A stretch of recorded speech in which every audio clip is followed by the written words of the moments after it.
profesional, a lo mejor no es para todas las especialidades posibles que tenemos en el sistema educativo todavía, pero en un alto porcentaje hoy tenemos información al respecto.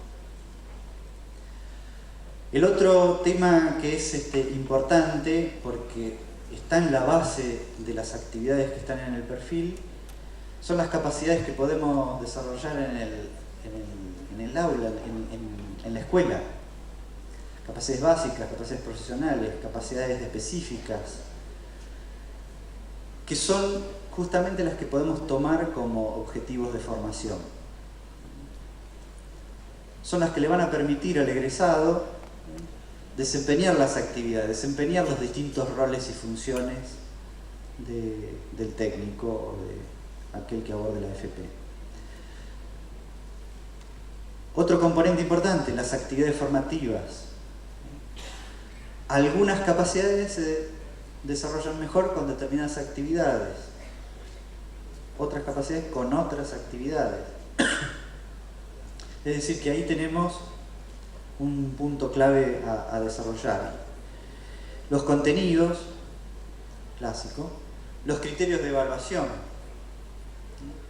Obviamente, si estamos formando un determinado técnico, nos hemos propuesto una determinada capacidad, la capacidad, obviamente, el equipo docente va a entender que ha sido alcanzada si ha establecido un conjunto de criterios de evaluación y de valoración, ciertos indicadores que le permitan a los docentes saber que ese estudiante ha alcanzado las capacidades.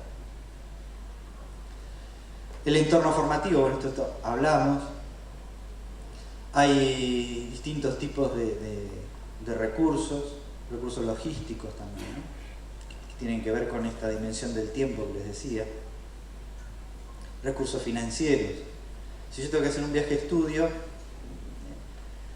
en mi planificación me tiene que prever que va a necesitar un determinado financiamiento para poder desarrollar el viaje a la feria de la máquina herramienta, ¿sí? Bueno, son cuestiones a planificar. Esos espacios curriculares obviamente tienen una secuenciación, un ordenamiento que se pueden dar en función de la complejidad de la problemática que están abordando, y en ese secuenciamiento cada espacio tendrá requisitos previos de formación que también deben estar considerados en la planificación. Cruzado cada uno de estos componentes, se elabora la programación didáctica. Me parece que hay un desafío importante a la hora de pensar cómo hemos planteado la reforma curricular en torno a la necesaria vinculación con el mundo del trabajo a través de los perfiles profesionales, el uso de los perfiles profesionales, y que todavía hoy en muchos casos tenemos deuda. Y que el uso adecuado de esa información que nos da el perfil profesional implica una determinada trayectoria de formación con un determinado enfoque de formación. En este sentido, me parece importante considerar como información aquella que nos brindan los marcos de referencia para los procesos de homologación, porque todo el capítulo 1 de un marco de referencia es el referido a perfil.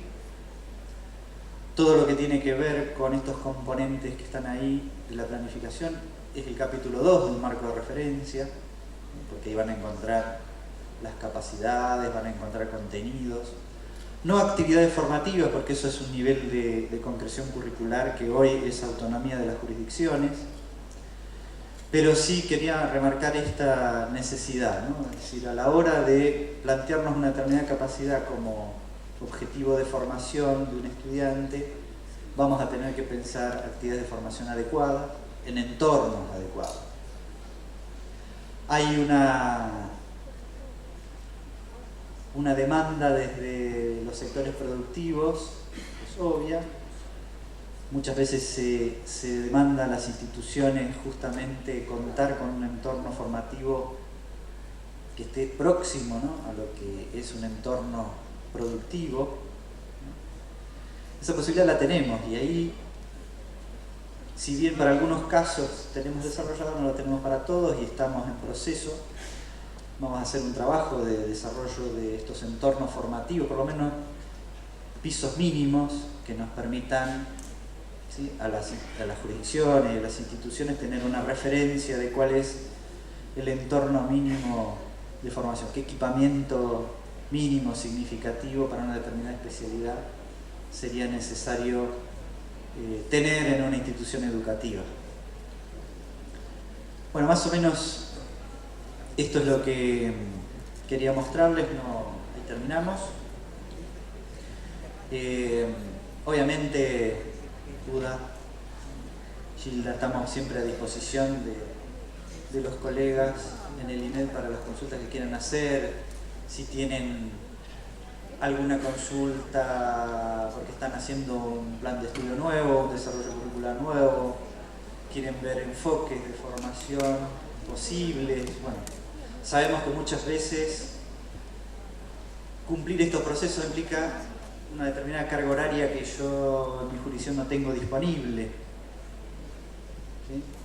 Bueno, ahí podemos ir ayudando a estos diseños. Pero como desafíos, digamos, de la reforma, me parece que está esto: lograr una mayor y mejor utilización de estos perfiles profesionales que tenemos establecidos y acordados a nivel federal.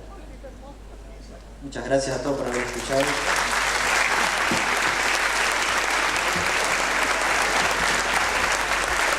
San Luis, Jorge Lazzarini, quien hará entrega de unos presentes hacia el ingeniero Gustavo Pelzer.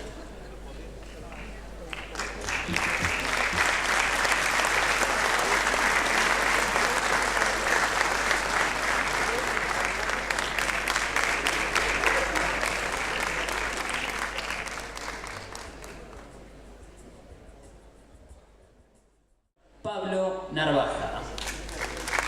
Hola, buenas tardes. Vamos a tratar de ir al punto lo más rápido posible. Pienso desestructurar un poco la presentación a efectos de que podamos tener alguna dinámica y, llegado el caso, si hubiera alguna duda, poder plantearla estando yo acá, y que ustedes, si quieren, como metodología que los organizadores seguramente me van a autorizar, acerquen los papeles, yo los agarro, déjenlos apoyados ahí con algunas preguntas que quieran ir formulando en la medida que va transcurriendo la exposición. Así que se acercan, dejan un papel, yo lo retomo y después les contesto, y entonces podemos hacer algo más interactivo. Yo sé que me toca bailar con la más fea, de que están hace 6 horas acá y se hace difícil, pero por eso he decidido cambiar un poco lo que tenía preparado. La verdad que el tema de la exposición de hoy era más para Gustavo Pelzer, pero Gustavo no puede hablar de todo, digamos, no puede estar todo el tiempo hablando de los distintos temas. Como ustedes saben, desde el Consejo Nacional de Educación, Trabajo y Producción me toca la dimensión del gobierno de la ETP hacia el afuera, en la colaboración con actores como FACTEC y UDA, digamos. Entonces, cámaras empresariales, sindicatos, participar en la construcción de los consejos a nivel provincial. Entonces, por eso me gustaría plantear como si me pusiera fuera del sistema educativo, gracias, temas más integrales, más globales. Y voy a tocar el tema de la práctica, no se preocupen. Me parece que, pero desde una percepción más crítica, si se quiere. Crítica o autocrítica, porque yo también soy docente y creo que tenemos que nosotros reflexionar sobre nuestras propias condiciones desde las cuales ejercemos nuestra actividad profesional. Entonces voy a apuntar ahí, y la primera autocrítica, pero me olvidé, le agradezco a todos, agradecido, no, y a gente de Adriana y Jorge de San Luis especialmente, y a todos, Gilda Galucci, Roque Yadala y todos los compañeros Zavala de FACTEC y colegas de FACTEC. Listo. Primera crítica al título. Digo, el eslogan, como dice el video. Yo discrepo un poquito con que la educación técnica profesional sea la garantía de un modelo de desarrollo con crecimiento y desarrollo y justicia social. No porque no sea importante, Pues yo reemplazaría la palabra garantía como estrategia, porque me parece que nos recorta la mirada. La educación técnico-profesional es resultado de una política, y esa política particular de recuperar un subsector del sistema educativo no puede entenderse sin un conjunto de políticas que le dan sentido a recuperar la educación técnico-profesional. Si el modelo de país hubiera sido el desarrollo agroexportador solo de materias primas y nada de valor agregado, no tendría sentido la educación técnico-profesional. Y estaríamos sufriendo lo que la educación técnica, la formación profesional ha sufrido a lo largo de la historia cada vez que un modelo restringido de desarrollo, es decir, basado exclusivamente en el crecimiento, donde la fragmentación social no es un problema, donde el trabajo argentino no es un problema, donde la industria no es un problema, en todas esas políticas nosotros dejamos de existir, en distintos momentos. La dictadura le sacó el impuesto a la educación técnico-profesional, en la Ley Federal de Educación no apareció la escuela técnica, ¿no? Y esos son resultados de política.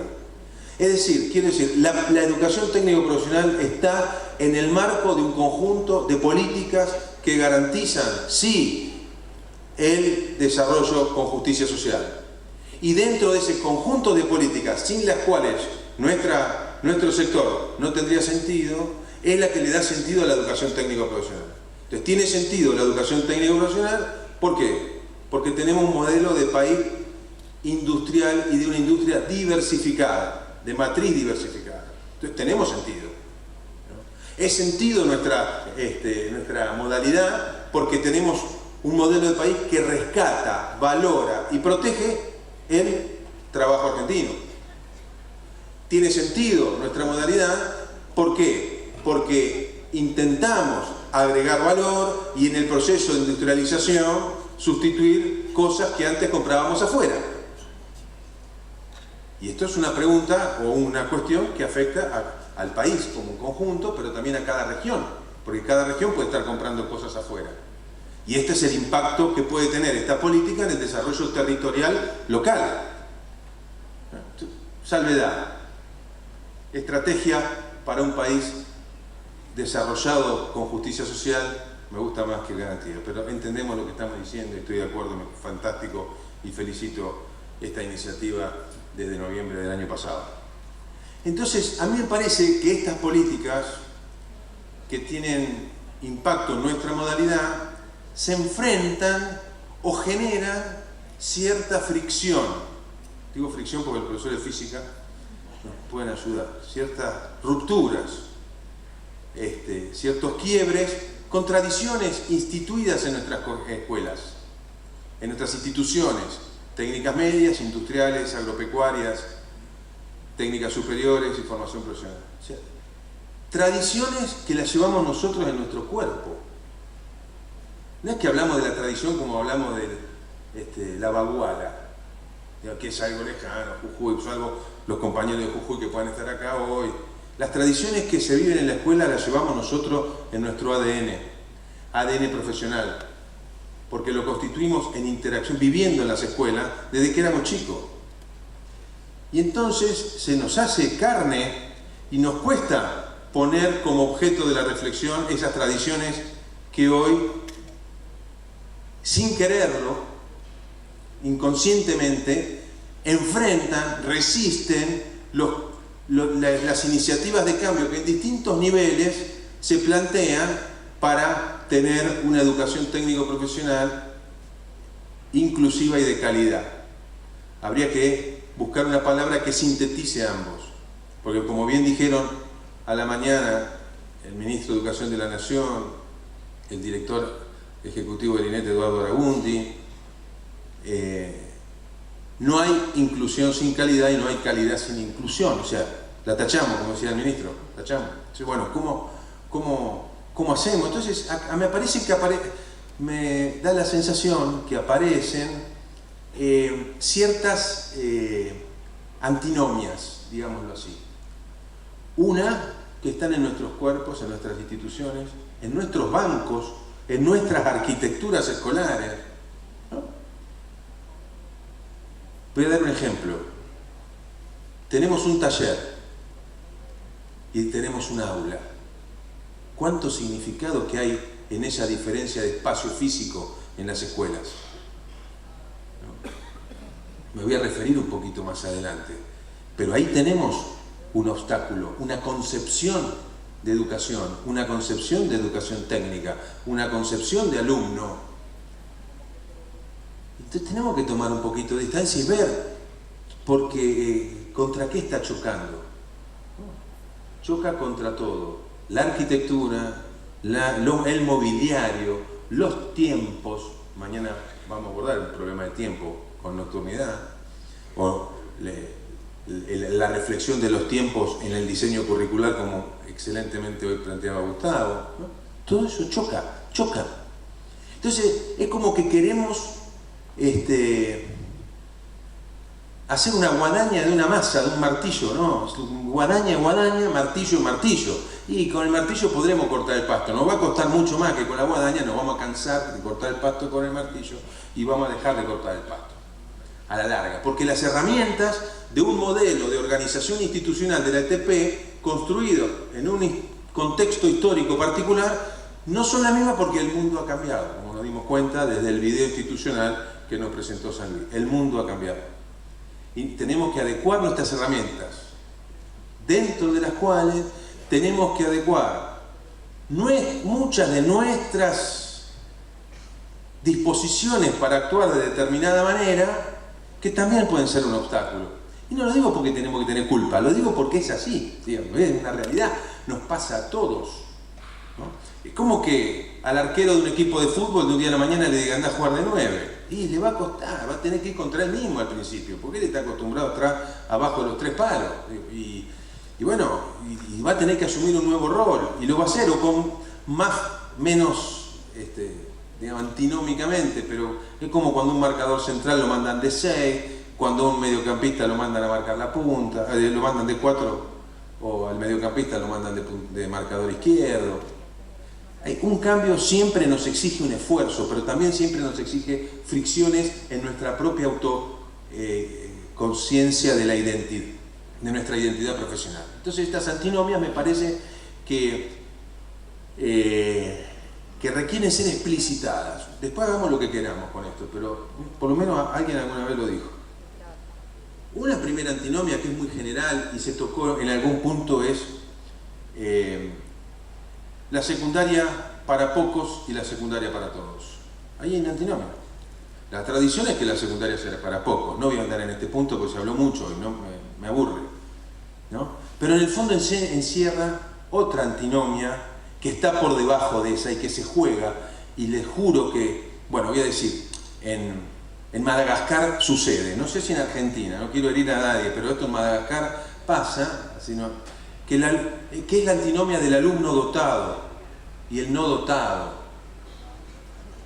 Pareciera que partimos de una concepción donde a este le da, esto no es para vos, ante determinada tipología de alumnos, la frase, ¿por qué no hacemos otra cosa? Este no va a andar acá. Encierra un pesimismo pedagógico. Encierra el pesimismo de que no consideramos la maleabilidad de las capacidades cognitivas de cualquier ser humano, y hasta de las ratas.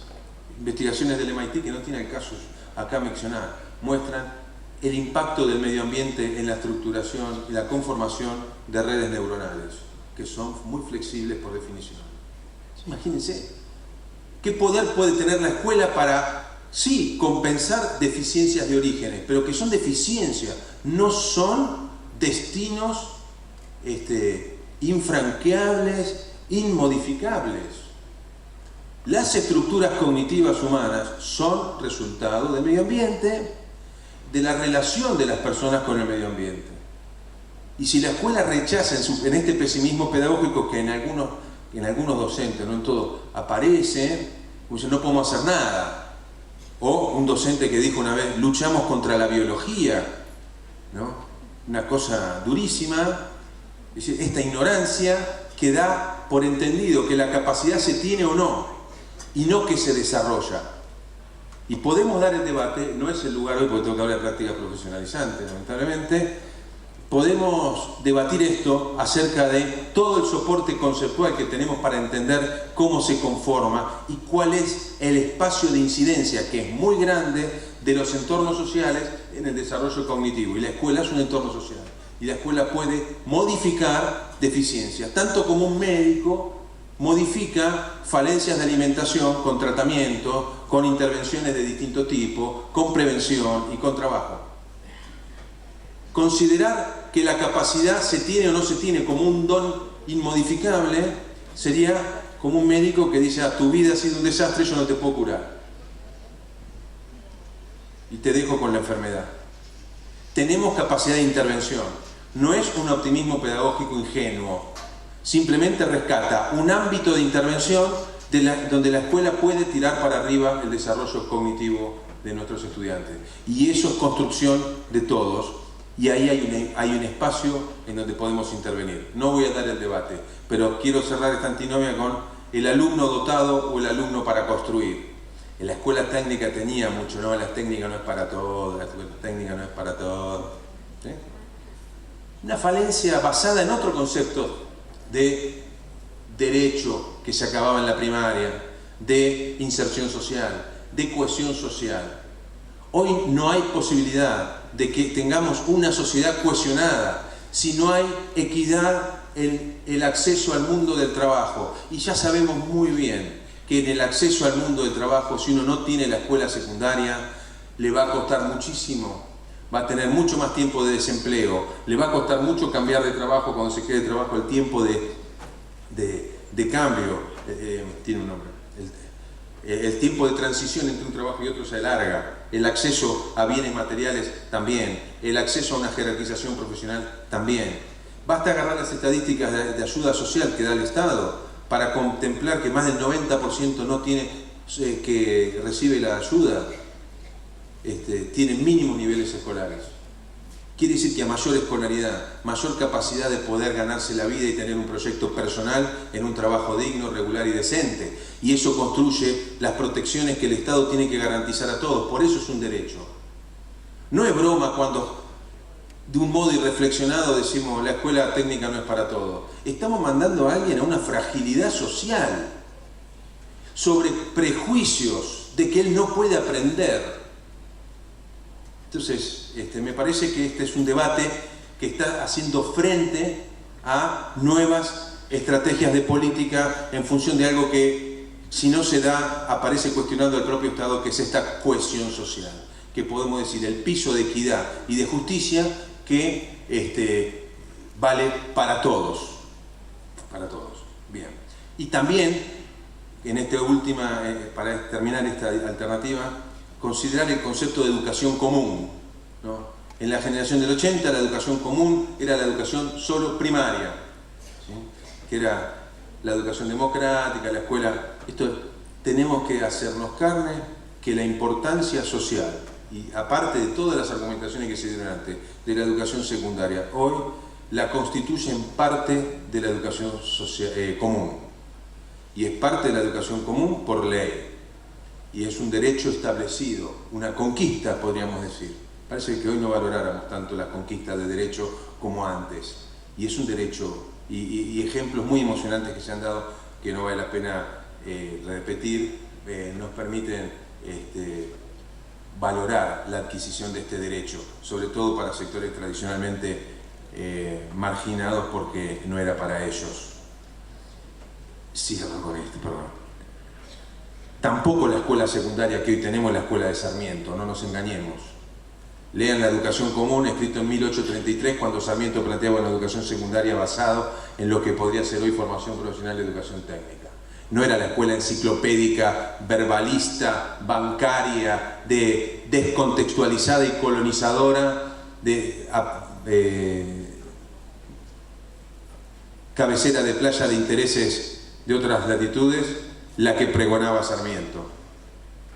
Por algo Sarmiento crea la escuela de enología y quiere que todos los argentinos transformen la naturaleza y quiere competir con los países que están del otro lado del Pacífico, con los de América del Norte. Así que lo que naturalizamos como algo la escuela sarmientina, perdónenme, pero podemos discutir también, no fue sarmientina. Y fue de Wilde, que también, o de Mitre, no importa. Otra alternativa, conocimiento aplicado versus conocimiento inerte. Necesitamos aplicar el conocimiento. Necesitamos que el conocimiento de la escuela, obtenido de la forma que acaba de explicar bien Gustavo, no quede en un cuaderno, en una carpeta, en un rectángulo de la memoria a corto plazo que se olvida después de la primera prueba. El conocimiento tiene que ser fundamento de la acción. Yo les puedo jurar que estudié en mi bachillerato humanista, entre el latín y el griego, estudié la ley de Ohm y no puedo arreglar un enchufe en mi casa. ¿Se entiende la diferencia entre ese conocimiento inerte que solo sirve para probar una materia, del conocimiento en acción que tiene que permitir a un estudiante solucionar los problemas derivados de su acción profesional, problemas? Porque tampoco es solo de la física el conocimiento aplicado, de la matemática, de la química, de la biología. También es de la historia, porque también tenemos que aplicar el conocimiento a comprender nuestra realidad. Y no que quede desconectado del espacio vital en que viven nuestros alumnos. ¿No? ¿Por qué los trenes circulan por la izquierda? Esa es una pregunta profundamente histórica. Sirve para aplicar la historia, para comprender en el aquí y ahora por qué los trenes circulan por la izquierda. Pero esto no empezó ahora, empezó hace muchos años con la presencia británica en América del Sur.